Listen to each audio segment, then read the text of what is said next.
The winter sky of 2157 held no hint of humanity's approaching doom. At the Deep Space Observatory in Chill, Dr. Jaiho Park stared at his monitor, his coffee growing cold. The signal patterns were unlike anything he'd seen before, perfectly structured, repeating with mathematical precision. "Run it again," he told his assistant. The computers confirmed what they'd found. First contact.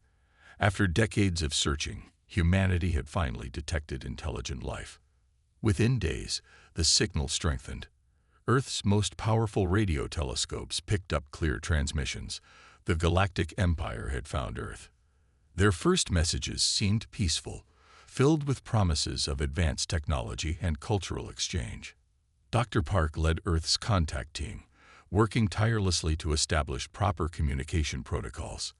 The breakthrough came when their AI systems cracked the Empire's language matrix.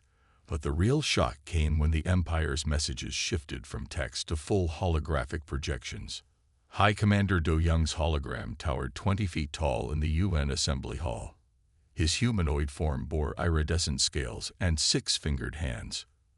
"Earth has two choices," he announced, his translated voice echoing through the chamber. "Submit to Empire rule or face extinction. You have 30 days to decide." Dr. Yuna, Earth's defense chief, didn't need 30 days. She'd spent her career preparing for this scenario. "We won't bow to threats," she declared in the Emergency Security Council meeting. "Humanity stands free, or not at all." The next month saw Earth's greatest technological surge. Dr. Yuna coordinated global defense preparations, while Dr. Park's team analyzed every scrap of Empire communication for weaknesses. They developed shields based on Empire transmission frequencies and weapons that could theoretically penetrate their ships' energy fields.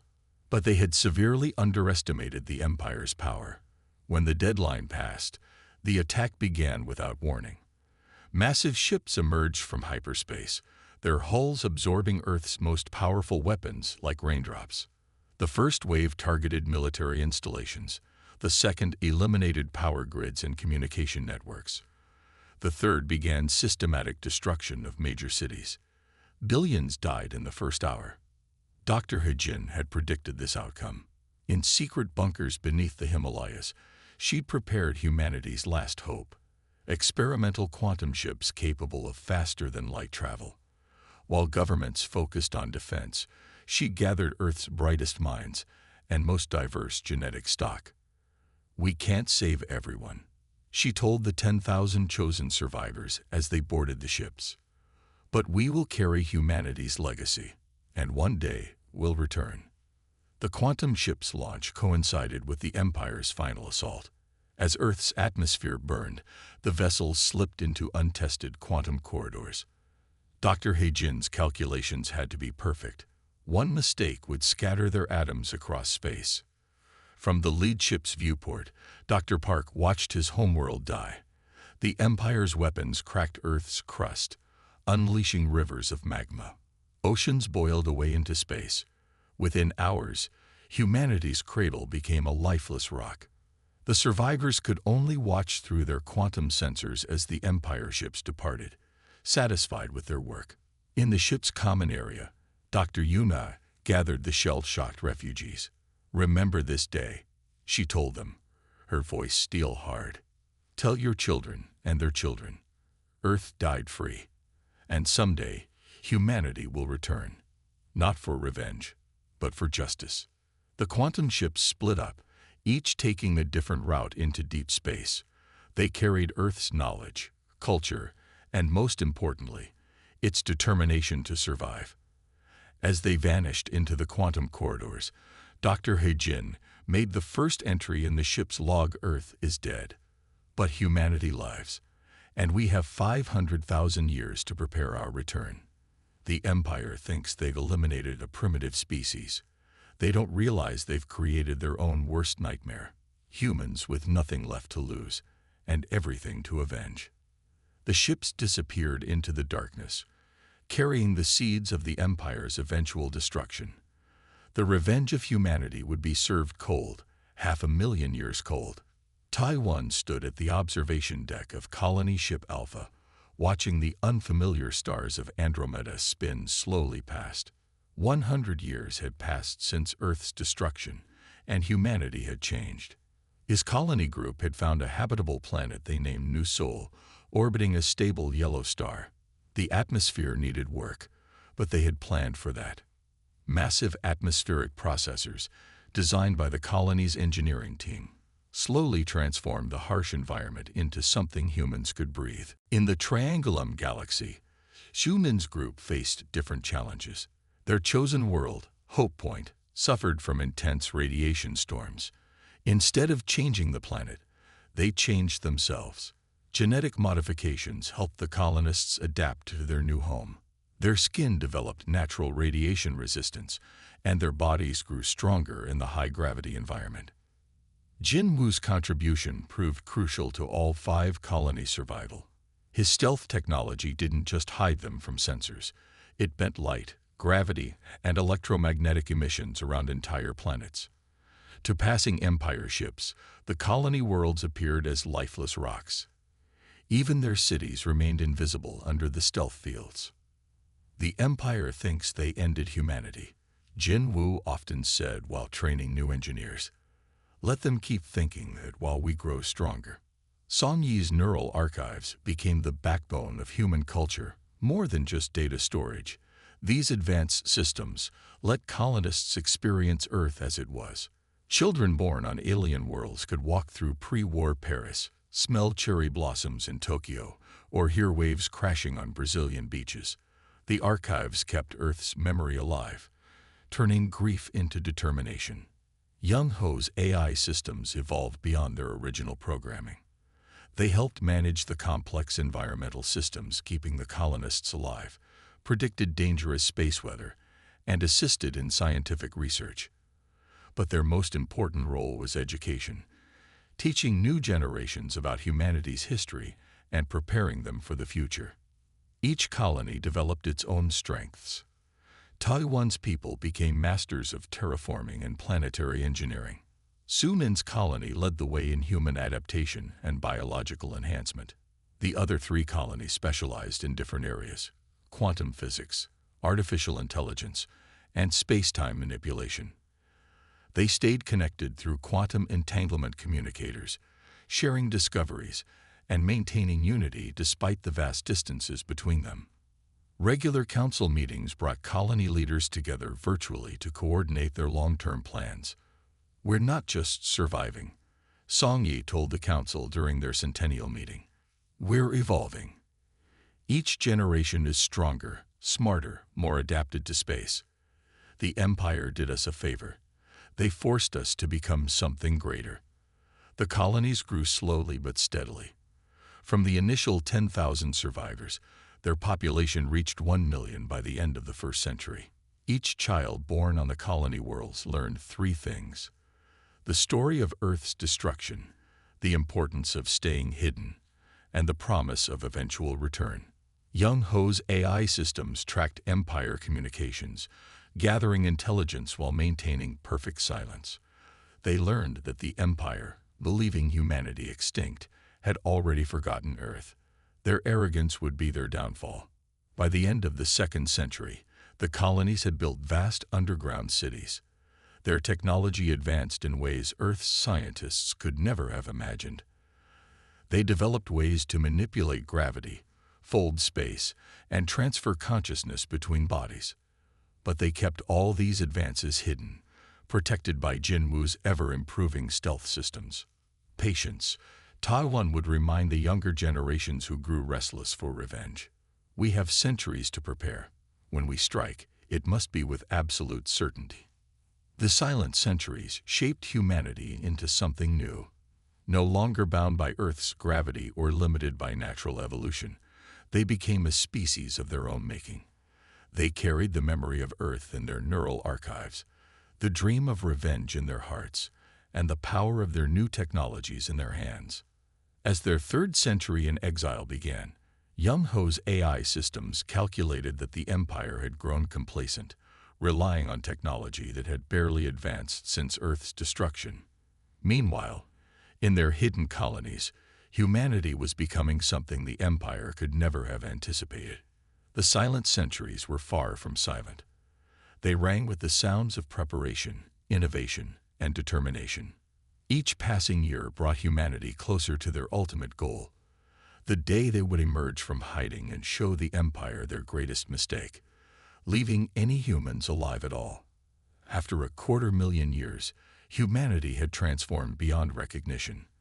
In the hidden labs of New Seoul, Minji made the breakthrough that changed everything. Perfect consciousness transfer. Humans could now move their minds between bodies at will, effectively conquering death. The body is just a vessel, Minji explained to the gathered council. She demonstrated by transferring her consciousness between 3 different bodies in quick succession. We've transcended biological limitations. Even if our bodies die, our minds live on. Meanwhile, in the orbital factories above Hope Point, Jaehyun's nanite swarms built impossible machines. Microscopic robots worked in perfect harmony, constructing everything from quantum computers to starship hulls. They could break down any material and rebuild it into something new. The nanites even repaired human bodies, eliminating disease and extending lifespans indefinitely. Hyun-woo's quantum manipulation discoveries left traditional physics in shambles. His teams learned to fold space like paper, create stable wormholes, and manipulate time itself. Empire science, which hadn't advanced significantly in centuries, couldn't begin to understand these principles. They still think quantum entanglement has distance limits. Hyun-woo laughed during a demonstration. He casually teleported between galaxies to make his point. Their understanding of the universe is like a child's drawing compared to a photograph. Under Soo-jin's guidance, humans developed abilities that would have seemed like magic to their ancestors. Neural implants linked directly to quantum fields gave them control over matter and energy. They could shape reality with thoughts, create or destroy matter, and perceive multiple dimensions simultaneously. Soo-jin's training programs taught children to use these abilities responsibly. "We're not gods," she would say. "We're humans who understand the universe better than anyone else." Tahi's genetic engineering programs accelerated human evolution. Each generation grew more adapted to their new capabilities. Children were born with neural structures designed for quantum manipulation. Their brains could process information at speeds that would have seemed impossible to their Earth ancestors. The transformed humanity bore little resemblance to the refugees who fled Earth. They stood taller, their bodies engineered for efficiency and power. Their eyes could see across the electromagnetic spectrum. Their enhanced minds could process vast amounts of information instantly. But they kept their human hearts. The memory of Earth still drove them. The neural archives preserved their connection to their ancestral home, while their new abilities gave them the power to reclaim it. "We're ready," Tahi announced after completing the final phase of genetic enhancement. "Our bodies can handle any environment. Our minds can outthink any computer, and our technology surpasses anything the Empire has imagined." The combined power of their advancements created a civilization unlike anything the galaxy had seen. Cities shifted and rebuilt themselves constantly through nanite manipulation. Quantum networks linked every human mind in an instant access web of shared knowledge. Their ships could cross galaxies in moments. Yet they remained hidden, protected by stealth systems that had evolved alongside everything else. The Empire's patrol ships passed through their territories regularly, seeing nothing but empty space where mighty civilizations thrived. Each advancement brought them closer to their goal. Minji's consciousness transfer meant death couldn't stop them. Jaehyun's nanites could build or destroy anything. Hyun-woo's quantum manipulation gave them control over space and time itself. Soo-jin's training created warriors who could fight with thought alone. Tahi's genetic programs ensured each generation surpassed the last. The combined council watched Empire broadcasts with growing confidence. While the Empire stagnated, humanity had become something new. No longer just survivors, but masters of the fundamental forces of reality. "We're not the same species they tried to destroy," Minji told the council. "We're what humanity was always meant to become. And soon, very soon, The Empire will learn what their greatest mistake has cost them. The transformation was complete. Humanity had evolved into beings that their Earth ancestors would hardly recognize, but with the same determination to right an ancient wrong. They were ready to emerge from their long hiding and show the galaxy what humanity had become. In the grand archives of the Empire's capital world, Yunho, the chief imperial historian, stared at his data screens with growing concern. After 500,000 years of rule, the mighty Galactic Empire was rotting from within. Yunho's latest report painted a grim picture. The Empire hadn't produced any significant technological advances in over 100,000 years. Their ships used the same engines designed 500,000 years ago. Their weapons remained unchanged since the destruction of a primitive world called Earth, an event now reduced to a minor footnote in their history. "We've become static," Yunho wrote in his secret journals. "Our people no longer innovate. They simply maintain what exists, like caretakers in a museum of past glories."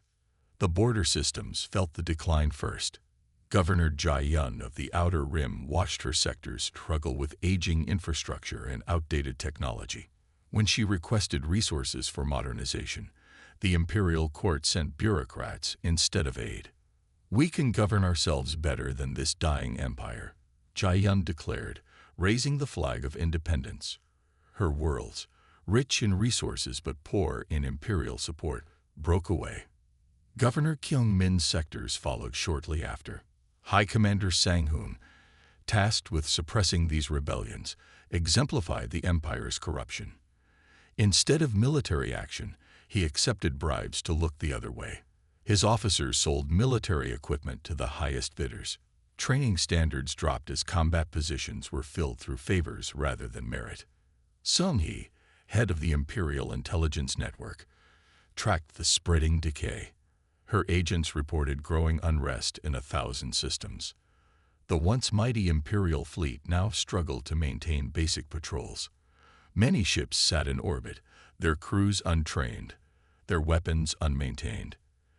The Empire has grown too large, too complacent. Sung-hee reported to the Imperial Court.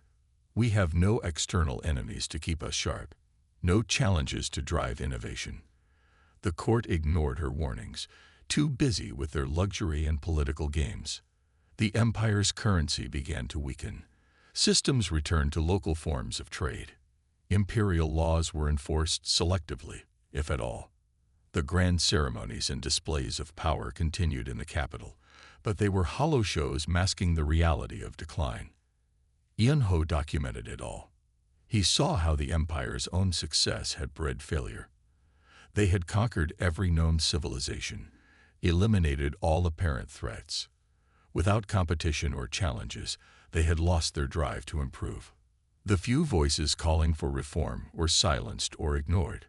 When Governor Kyung-min proposed a complete restructuring of the imperial system, he was removed from his position.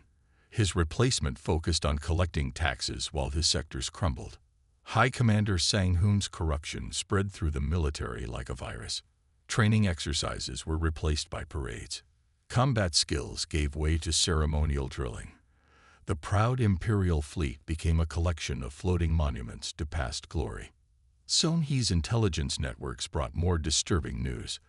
Unknown forces were operating at the edges of Empire space. Ships disappeared without trace.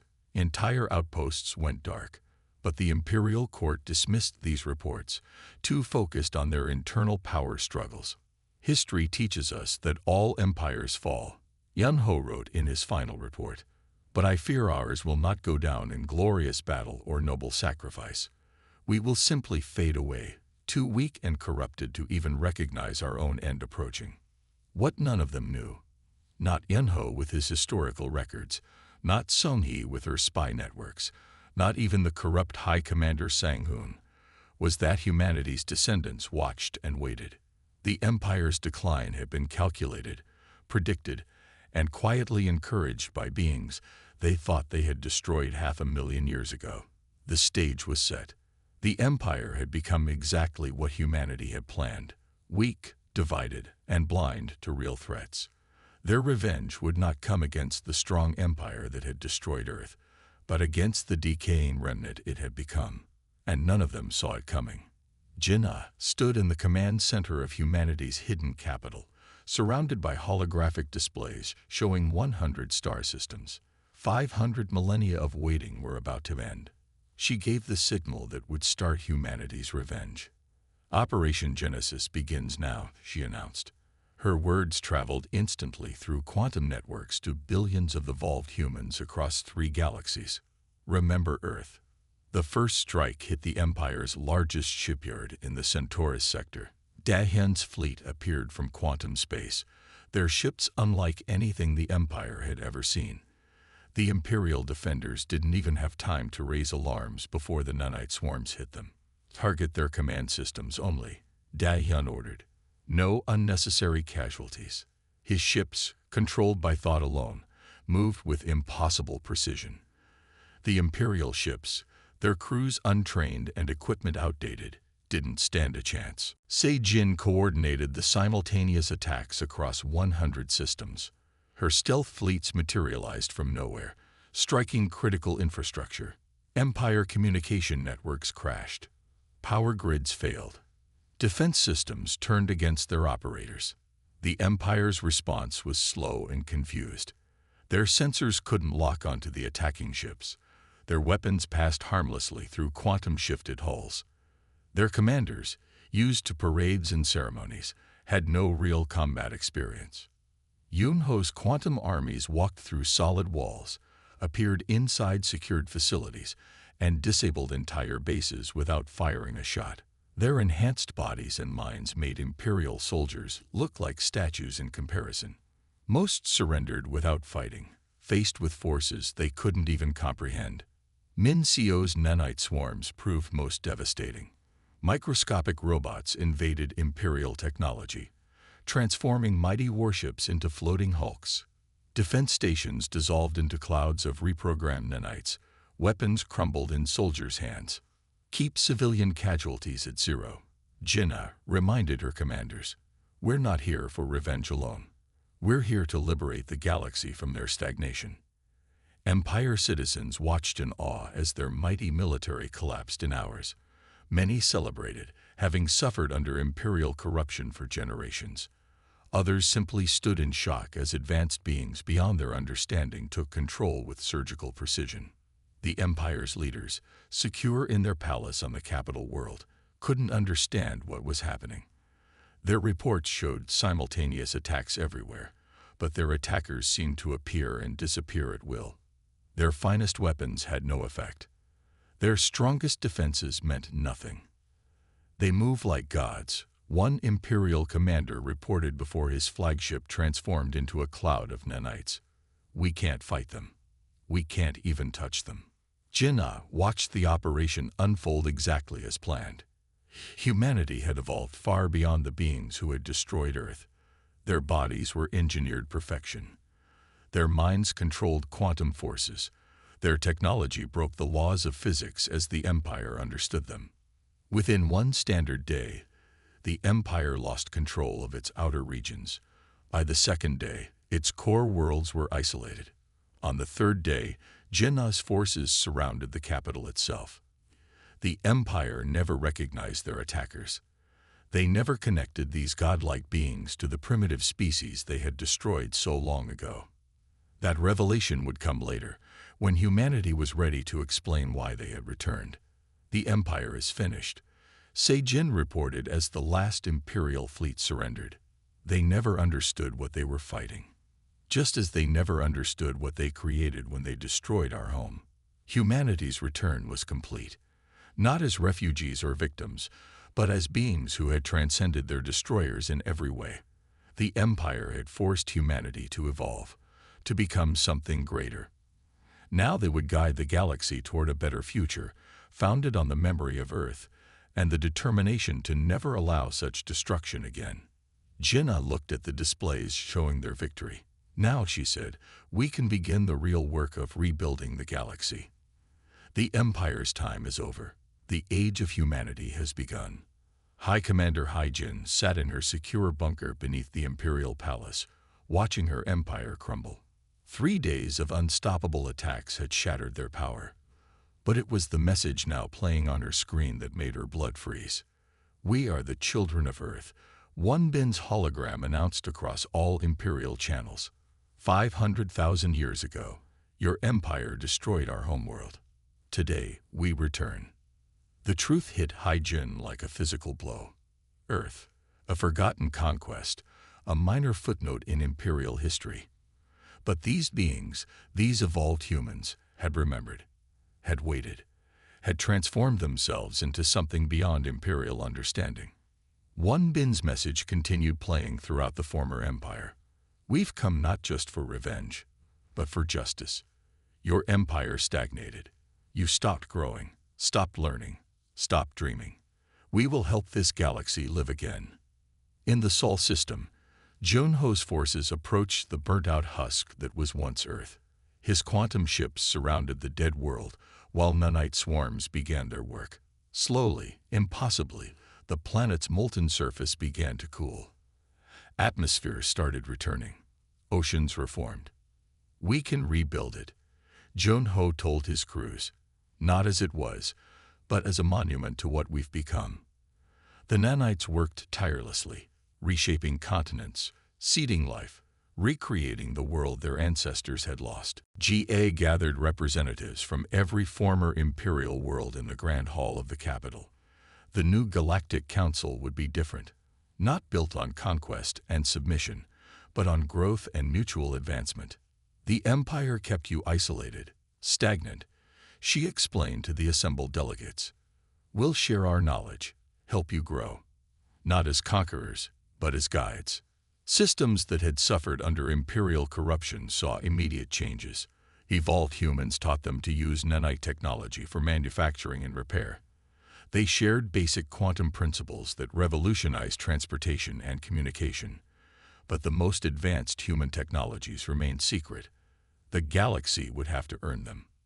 Some men led the final ceremony. On the steps of the former imperial palace, before representatives from 1,000,000 worlds, he raised Earth's ancient flag. The simple blue and white banner, preserved in memory for 500,000 years, now flew above the galaxy's capital. "Let this flag remind us," he declared, "not of revenge, but of justice. Not of destruction, but of rebirth. The Empire fell because it stopped growing. We will not make the same mistake." High Commander Hai-Jin, the last Imperial leader, was not imprisoned or executed. Instead, one bin invited her to visit Earth. She watched in awe as the dead world came alive again, as oceans filled and plants grew on rebuilt continents. "Your empire destroyed this world," one bin told her. "We rebuilt it. That's the difference between us. You conquered, we create." The reckoning wasn't just about revenge. It was about transformation. Humanity had evolved beyond their destroyers, become something greater. They would guide the galaxy's species toward a similar evolution, ensuring that no empire would ever again stagnate as this one had. Earth's rebirth became a symbol of the new age. The reconstructed planet served as both memorial and promise, a reminder of humanity's past, and a beacon for the galaxy's future. The revenge of humanity was complete, but their work was just beginning. They had waited 500,000 years not just to destroy an empire, but to build something better in its place. The age of stagnation was over. The age of evolution had begun.